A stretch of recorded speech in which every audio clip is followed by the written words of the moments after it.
The average Chinese citizen saves more than 40% of their income, where in the US, it's less than 10%, because the only real choice in China has been to save. There are huge gaps in Chinese healthcare and social security, and the one-child policy that China held on to for so long left generations dependent on just one child to help support them in old age. So just 38% of Chinese GDP comes from its citizens buying stuff, where in the US, it's 70%. That is a problem for China because it makes the country overly reliant on selling stuff to other countries or on the construction of apartment buildings, roads, and bridges, because there comes a point where you've built too much or countries say, we want less of your stuff, which is exactly what is happening today.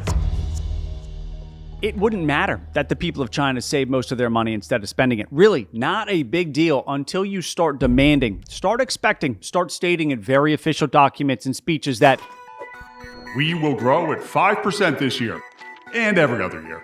Because if you cannot get the people in your country to spend money, how do you grow at that 5%? To grow, you've got to make more, sell more. By definition, there has to be more going on. Money must be changing hands. So when Xi Jinping says, we will grow at 5% this year, someone has to make it happen. And for a party that likes to get its way, you, as the head of one of the Chinese provinces, you're not going to let the president down. The first and easiest thing for you to do is build. China at least tripled the length of its roads over the past 25 years.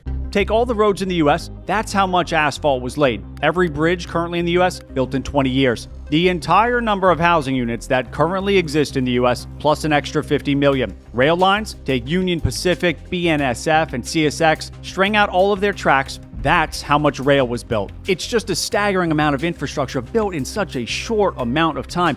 Desperately needed to bring the Chinese economy into the modern era, jaw-droppingly impressive.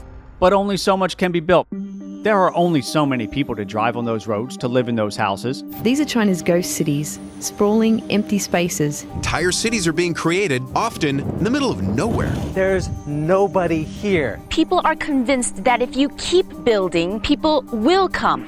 If you're unfamiliar with the ghost towns, these were massive complexes of housing, sometimes entirely new cities, millions of housing units that remained completely vacant for years after being built. Some of the ghost towns and roads to nowhere, the coverage was hyperbole, but a lot of it was absolutely true at the time, and some remains true today, which brings the incentive problem into full view. The basic rule on incentives is you get what you reward for. Because when an apartment complex is built, money is moved from one group of people to another. For the materials, the labor, marketing, consulting, every piece that goes into building out a city of apartments adds to a number. It counts as economic activity, gets added to GDP, regardless of whether anybody ever lives in the apartment complex. Do it enough times, and a leader of a province in China can point and say, we built all this. And add it all up, my area of the country grew by 8%. As Leland Miller puts it, you could build a bridge, you tear it down. You build the same bridge, you tear it down. You build the same bridge, and you could have GDP of whatever number you want, at least in the short term, but it's not productive growth. It's not real growth.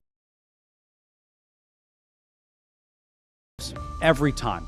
Lots of struggle. Not enough kids, nothing to invest in. This is where almost all the global tension with China is. Countries and companies all around the world are like, listen, we've been fairly supportive of your development. We've come to China.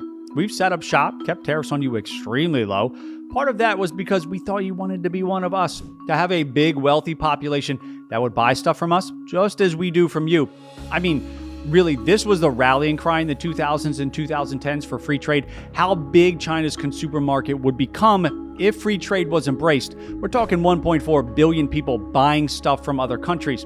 But 25 years in, your people are barely buying anything from us, and we don't think it's the people's fault, and we're not certain it's because they don't want to. It's because you don't want them to. Now, there's ways you could fix this, but they're all ways that are completely anathema to the way Xi Jinping runs the country. You could shift assets from the state sector to the household sector, the private sector, give them more capital. You could create a much more robust social safety net. You could appreciate the currency, so you could put more purchasing power in the pockets of households. They're not doing any of this stuff. So this increasing tension between China and the rest of the world is not going anywhere until they can get this line to start moving up. That is the whole ball game. Even a modest move from 38% to 48% would come close to balancing China's trade with the rest of the world.